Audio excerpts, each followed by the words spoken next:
My name is Amy Brooks. I am project manager for a grant program called Plan East Tennessee. We call it Plan ET. What Plan ET is a regional partnership of a consortium of organizations in a 5-county area, and what we're working on is a regional plan of how we want to grow in the future. So for the next 20-25 years, what do we want our communities to look like? Well, we started out with a commitment to focus on 5 areas as part of Plan East Tennessee. And so we were looking at environment, we were looking at healthy communities, we're looking at transportation infrastructure, we're looking at economy and workforce, and housing and neighborhoods. So those are the 5 focus areas that we've started out with. And so when we went out to the community, we've had 2 rounds of community input at this point, and we went out under that umbrella. I'm Julie Graham. I'm with the Union County Chamber of Commerce. I am a consortium partner with the Plan ET process, and I chair the community leadership team. What's been interesting through this process with education is it wasn't originally one of the directives that we were looking at, but as we went out into the community spoke up and said, education is very important to us, so it has been an emerging issue, and as our group we need to address that. One of the things that came up is the mismatch between, we want to have more high-tech jobs, but we need the workforce that matches that. So this mismatch between the education that people are being provided in this region and the kind of jobs that people want to attract.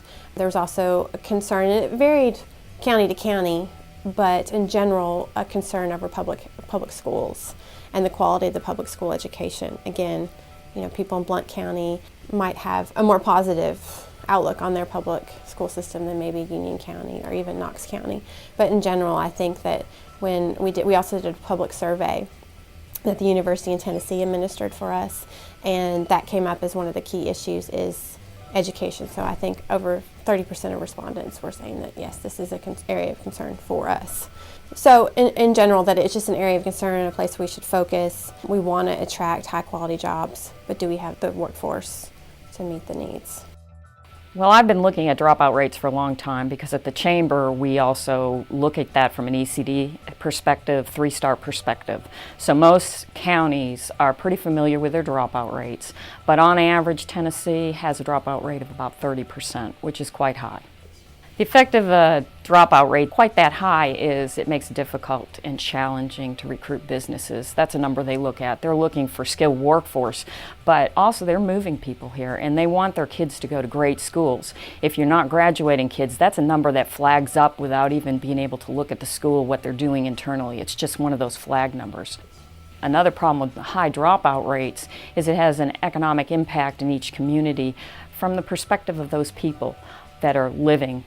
We talked a little bit about quality of life, and these kids, when they drop out, their quality of life automatically drops out. There's health issues, there are that sort of, I don't want to use the word despair, but that feeling of where can I go to work? The legacy was that in my county, particularly when I first moved there was a large proportion of the population in that working group that did not have a high school diploma. We're talking almost 42%, and that's changed over the last 10 years. But that said, that folks didn't have to graduate, so there was a cultural thing there. They didn't have to graduate and they could get a job. And today we know you need to graduate. To get a job, you need to graduate, and you need to look at whether you're going to go on to a certificate program or a 2-year school or 4-year school, you need to minimally have some education. One of the things that all communities struggle is why do kids drop out? And when we get into the schools and we talk to kids or we try to get kids to stay in, there's a lot of issues that emerge. Sometimes it's family related, sometimes kids have to go to work, sometimes they're bored, sometimes they feel bullied, and finding a way to keep them in. You look at different programs. I know in some of the school systems we're starting to look at different type of, we don't use the word alternative school anymore, but different types of schools within the schools to try to keep them engaged.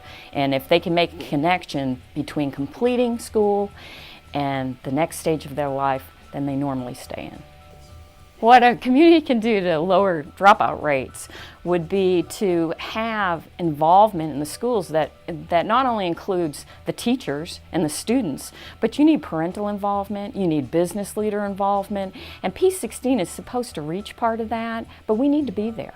Each one of us needs to be there. Kids need to know if this is the job or this is the course I'm going to, then they need to know what do I need to do to get there. And so any type of involvement we can do in getting into the schools it will have a positive benefit.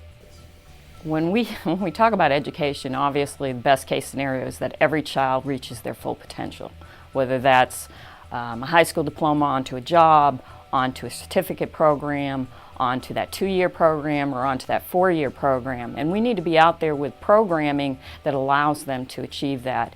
And Plan ET is really starting to make us look at some of those practices that are working in other communities and hopefully reach out and be able to bring them to communities that maybe haven't considered that yet. The dialogue started, and I think that's exciting.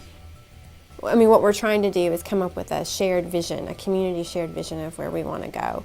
And so if you're talking specifically about education, I would think, and I think based on what we've heard to date, is that we want to make sure that everyone has equal opportunity, has the opportunity to a good education and a healthy environment, and then beyond high school, that people have opportunities if they want to go to a 4-year college, if they want to do other types of post-secondary education, get some technical skills, and then they have the jobs in the region so they can actually stay and be close to their friends and family. I think that's generally what we've heard to date.